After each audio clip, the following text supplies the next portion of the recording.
I am Jyotsna Chaube. I am faculty at Raipur Institute of Technology, Chhattisgarh Swami Vivekanand Technical University, Bhilai. It's pleasure to welcome you all in SWAM course on microbial technology. In our previous lecture, we have discussed about gene regulation. Transcription is regulated differently in prokaryotes and eukaryotes. In general, prokaryotic regulation is simpler than eukaryotic regulation. Regulation of transcription in prokaryotes typically involves operons, and operon is a region of DNA that consists of one or more genes that encode the protein needed for a specific function. A group of genes or segment of DNA that functions as a single transcription unit. It is comprised of an operator, a promoter, and one or more structural genes that are transcribed into one polycystonic mRNA. The operon acts as a unit of transcription and functions in a coordinated manner to produce by transcription a single mRNA molecule which codes for more than one protein with related metabolic function. The operon also includes a promoter and an operator. The operator is a region of operon where regulatory protein binds. It is located near the promoter and helps regulate transcription of the operon genes. There are two types of operon, inducible and repressible. The first described operon is the lac operon, which is inducible operon, and TRP operon, that is tryptophan operon, is repressible operon. In this lecture, we will be discussing about post-transcriptional regulation. The genes that a eukaryotic cell turns on largely determine its identity and properties. For example, a photoreceptor cell in your eyes can detect light because it expresses genes for light sensitive proteins, as well as genes for neurotransmitters that allows signal to be relayed to the brain. In eukaryotic cells, gene expression is often controlled primarily at the level of transcription. However, that does not mean transcription is the last chance for regulation. Later stages of gene expression can also be regulated, including RNA processing such as splicing, capping, and poly A tail addition. Post-transcriptional regulation refers to the control of gene expression that occurs after the RNA molecule has been transcribed from DNA, but before it is translated into protein. This process allows the cell to fine tune gene expression level and respond dynamically to various internal and external signals. Post-transcriptional regulation in eukaryote is a crucial process that occurs after the initial transcription of RNA from gene. It involves several mechanisms that control gene expression at the RNA level, ensuring the production of mature functional RNA molecule. The content of the lecture is introduction, prokaryotic and eukaryotic gene expression, post-transcriptional modification in eukaryotes, which includes addition of 5 days cap, addition of 3 days poly A tail, RNA splicing, alternative RNA splicing, RNA editing, processing of tRNA and rRNA, small regulatory RNA. For a cell to function properly, necessary protein must be synthesized at the proper time and place. All cells control or regulate the synthesis of protein from information encoded in their DNA. The process of turning on a gene to produce RNA and protein is called gene expression. Whether in a simple unicellular organism or a complex multicellular organism, each cell controls when and how its genes are expressed. For this, there must be an internal chemical mechanism that control when a gene is expressed to make RNA and protein, and how much of the protein is made, and when it is time to stop making that protein because it is no longer needed. The regulation of gene expression conserves energy and space. It would require a significant amount of energy for an organism to express every gene at all times. So, it is more energy efficient to turn on the genes only when they are required. The control of gene expression is extremely complex. Malfunction in these processes are determined to the cell and can lead to the development of many diseases including cancer. This figure shows the gene expression in prokaryotic and eukaryotic cell. The process of turning on gene to produce RNA and protein is called gene expression. Whether in simple unicellular organism or a complex multicellular organism, each cell controls when and how its genes are expressed. To understand how gene expression is regulated, we must first understood how a gene codes for a functional protein in a cell. The process occurs in both prokaryotic and eukaryotic cells, just in slightly different manner. Prokaryotic organisms are single-celled organisms that lack a cell nucleus, and their DNA therefore floats freely in the cell cytoplasm. To synthesize a protein, the process of transcription and translation occurs almost simultaneously. When the resulting protein is no longer needed, transcription stops. As a result, the primary method to control what type of protein and how much of each protein is expressed in a prokaryotic cell is the regulation of DNA transcription. All of the subsequent steps occurs automatically. When more protein is required, more transcription occurs. Therefore, in prokaryotic cell, the control of gene expression is mostly at the transcriptional level. Eukaryotic cell, in contrast, have intracellular organelles that add to their complexity. In eukaryotic cells, the DNA is contained inside the cell's nucleus, and there it is transcribed into RNA. The newly synthesized RNA is then transported out of the nucleus into the cytoplasm, where ribosome translate the RNA into protein. The process of transcription and translation are physically separated by nuclear membrane. Transcription occurs only within the nucleus and translation occurs only outside the nucleus in the cytoplasm. The regulation of gene expression can occur at all stages of process. Regulation may occur when the DNA is uncoiled and loosened from the nucleosome to bind transcription factor, when the RNA is processed and exported to the cytoplasm after it is transcribed, when the RNA is translated into protein, or after the protein has been made.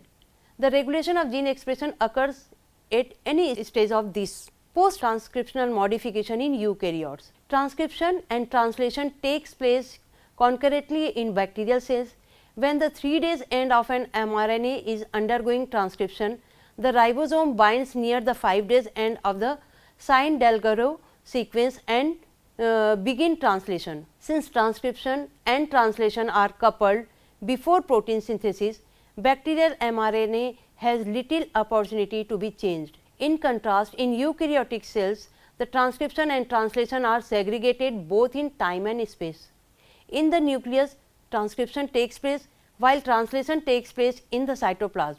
This separation offers a chance to modify eukaryotic RNA before translating it. Eukaryotic organisms synthesize transcript of mRNA, or it is also called heterogeneous nuclear RNA, which undergoes processing before leaving the nucleus. Indeed, after the transcription, eukaryotic mRNA is modified extensively. Changes are made to the RNA molecule at 5 days end and 3 days end and protein coding portion. Following are the post-transcriptional modification occurs in a heterogeneous nuclear mRNA, that is addition of 5 days cap, addition of 3 days poly A tail and splicing. Modification of heterogeneous nuclear RNA produces mature mRNA, which is transported to the cytoplasm through nuclear pores. In some cases, RNA editing occurs with base changes, creating a sequence different from that copied from the DNA. A different mRNA sequences produces a different protein. These varies from the old hypothesis of one gene, one polypeptide. Transfer RNA and ribosomal RNA are the structural molecules that are not translated. Both have the pre-tRNA and pre-rRNA that undergo processing. 5 days cap addition. Pre-mRNA modification is the addition of structure called 5 days cap at the 5 days end of heterogeneous nuclear RNA. At the 5 days end of mRNA, the cap consists of an additional nucleotide and methyl group at the base of one or more nucleotide at the 5 days end of newly inserted nucleotide and the 2 days hydroxyl group of sugar. After transcription, initiation, the insertion of the cap takes place quickly. It is possibly to represent the 5 days end of pre-mRNA as 5 days PPP, NP, NPN, in which ribonucleotide is represented by the letter N and phosphate group is represented by the letter P. One of these phosphate group is removed shortly after the start of transcription and guanine nucleotide is added. A special 5 days bond connects this guanyl nucleotide to the pre-mRNA, which is somewhat different from the normal 5 days 3 days phosphodiesterase bond that binds all the other RNA nucleotide.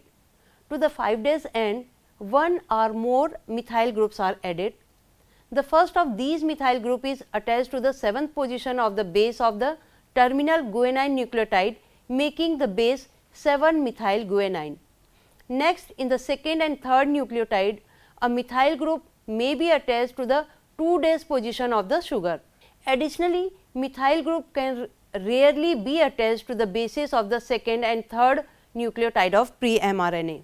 Function of methylated guanine cap. This cap protects the mRNA from the degradation by RNAs present in the cell, thereby increasing the half-life of mRNA until the mRNA is translated outside the nucleus. It helps the mRNA for its binding with the smaller subunit of ribosome during initiation of translation, that is called mRNA ribosome complex. Cap is also the binding site of many proteins involved in translation. For example, this cap is identified by 18 as ribosomal RNA, and without it translation would not happen. It also enhances the translation process. This cap enhances transport from the nucleus. It enhances splicing of the first intron for some pre-mRNAs. The poly A tail addition to the pre-mRNA. The addition of 50 to 250 or more adenine nucleotide at the 3 days end, forming a poly A tail, is a second kind of modification to eukaryotic pre-mRNA. These nucleotides are not encoded in the DNA, but are inserted in a process called polyadenylation following transcription. Many RNA polymerase to transcribe eukaryotic gene are transcribed well past the end of the coding sequence. Much of the extra material is then cleaved at the 3 days end and the poly A tail is inserted. Sequences both upstream and downstream of the cleavage site are necessary for processing the 3 days end of pre-mRNA. Generally, downstream of the cleavage site is a sequence rich in uracil nucleotide. On many mRNA, the poly A tail confirms stability, increasing the time during which the mRNA remains intact and available for translation before cellular enzyme degrade it. The poly A tail also enhances the ribosome's attachment to the mRNA. It promotes mRNA stability, it promotes recruitment by ribosome, it synergistic stimulation with cap, it enhances the translation process. RNA splicing. The removal of introns by RNA splicing is the other major type of eukaryotic pre-mRNA modification. Before the RNA moves to the cytoplasm, these modification takes place in the nucleus. The presence of 3 sequences in the intron is required for splicing. One end of the intron is referred to as the 5 days splice site and the other end is the 3 days splice site. Short consensus sequences exist on the splice site. Most introns begins with GU in the pre-mRNA and with the AG. The third sequence that is necessary for splicing is present at the branch point, which is an adenine nucleotide that is situated 18 to 14 nucleotides upstream of the 3 days splice site. Splicing occurs within a large structure called the spliciosome, which is one of the larger and most complex of all molecular complexes. 5 RNA molecule, that is U1, U2, U4, U5 and U6, and almost 300 proteins from the spliciosome. Small nuclear RNA ranging in length from 107 to 210 nucleotides are the RNA component. These small nucleolar RNA are associated with protein to form a small particle of ribonucleoprotein. Process of RNA splicing. An intron is between an upstream exon and a downstream exon before splicing takes place. In two distinct stages, pre-mRNA is spliced. The pre-mRNA is cut at the 5 days splice site in the first stage of splicing. These cut frees exon 1 from the intron, and the intron's 5 days end connects to the branch point, that is the intron fold back on itself, creating a structure called a lariat. In these reaction, via trans-esterification reaction, the guanine nucleotide in the consensus sequences at the 5 days splice site binds with the adenine nucleotide at the branch stage. A cut is made at the 3 days splice site in the second step of RNA splicing, and simultaneously the 3 days end of the exon 1 is covalently connected to the 5 days end of exon 2. It releases the intron as a lariat. When the bond splits at the branch stages, the intron becomes linear and is then quickly degraded by nuclear enzyme. To the cytoplasm, where it is translated, the mature mRNA consisting of the exon spliced together is exported. This process occurs simultaneously with the 5 days cap and 3 days poly A tail of a heteronuclear RNA modification. Alternative processing pathway for RNA splicing. In order to generate alternative form of mRNA, a single pre-mRNA is processed in a various ways, resulting in the development of various proteins from the same DNA sequence. Alternative splicing, in which the same pre-mRNA can be spliced in more than one way to generate multiple mRNA that are translated into different amino acid sequence, and thus different protein is form of alternative process. Another method of alternative processing involves the use of several 3 days cleavage site, where the pre-mRNA comprises 2 or more potential cleavage and polyadenylation sites. In the same pre-mRNA transcript, both alternative splicing and multiple 3 days cleavage site can exist. In multicellular eukaryotes, alternative processing of pre-mRNA is common. Researchers predict that more than 90% of all human genes undergo alternate splicing. The type of splicing also varies between human tissues compared to the other tissues. The human brain and liver tissues have more alternatively spliced RNA. RNA editing. RNA editing, also called RNA modification, is a molecular process through which some cells can make discrete changes to a specific nucleotide sequence within an RNA molecule after it has been generated by RNA polymerase. It occurs in all living organisms and in one of the most evolutionary conserved properties of the RNA. RNA editing may include the insertion, deletion and base substitution of nucleotide within the RNA molecule. RNA editing is relatively rare, with common forms of RNA processing, splicing at 5 days capping and 3 days polyadenylation not usually considered as a editing. It can affect the activity, localization as well as stability of RNA and has been linked with the human disease. RNA editing has been observed in some tRNA, rRNA, mRNA or microRNA molecules of eukaryotes and their viruses, archaea and prokaryotes. RNA editing occurs in cell nucleus as well as within mitochondria and plastids. In vertebrates, editing is rare and usually consists of a small number of changes to the sequence of the affected molecules. RNA editing processes show great molecular diversity, and some appears to be evolutionary recent acquisition that arose independently.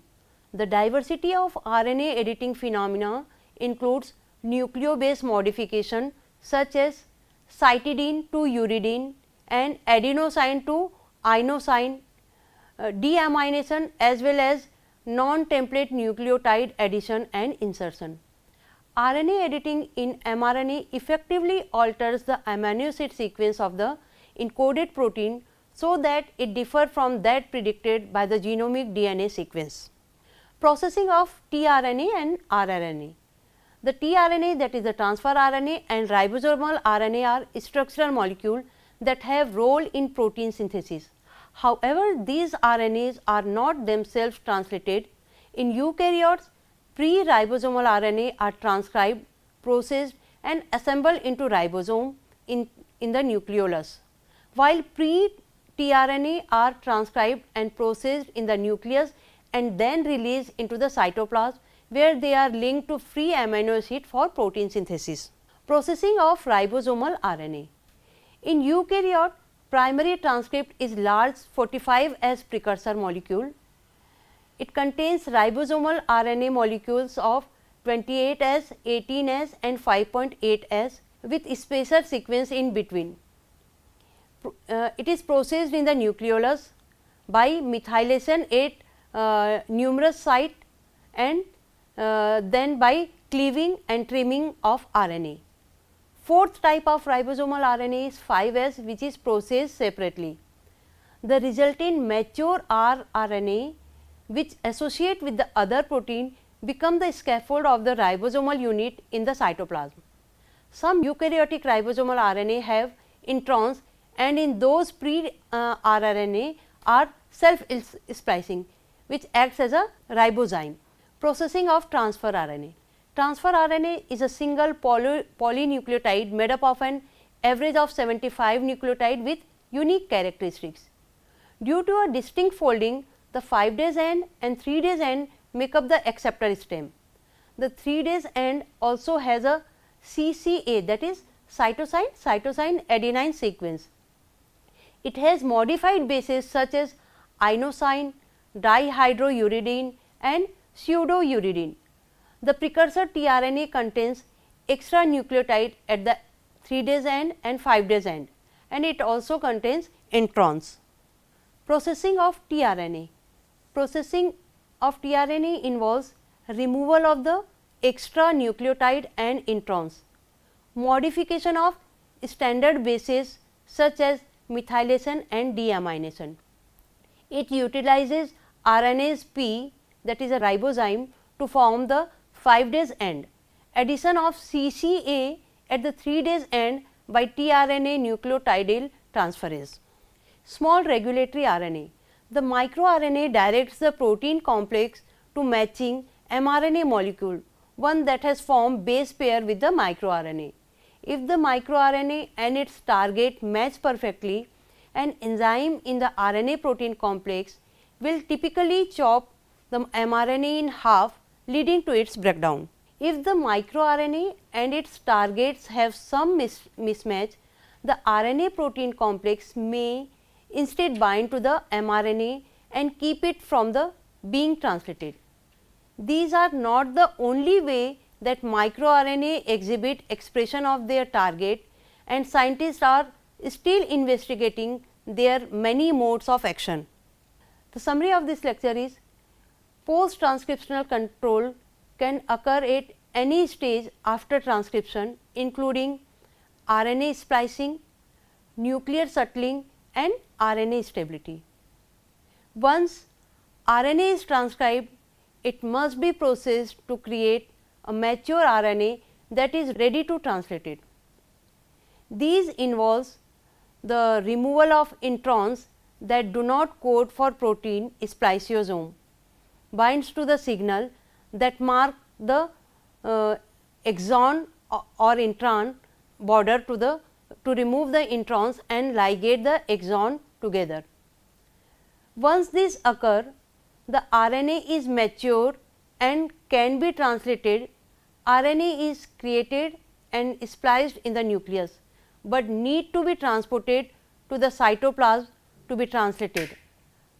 RNA is transported to the cytoplasm through the nuclear pore complex. Once the RNA in the cytoplasm, the length of time resides there before being degraded, called RNA stability, can also be altered to control the overall amount of protein that is synthesized. The RNA stability can be increased, leading to longer residency time in the cytoplasm, or decreased, leading to shortened time and less protein synthesis. RNA stability is controlled by RNA binding protein and microRNA. These RNA binding protein and microRNA binds to the 5 days UTR or the 3 days UTR of the RNA to increase or decrease RNA stability. Depending on the RNA binding protein, the stability can be increased or decreased significantly. However, microRNA always decreases stability and promote decay. In our next lecture, we will be discussing about the post-translational regulation in prokaryotes.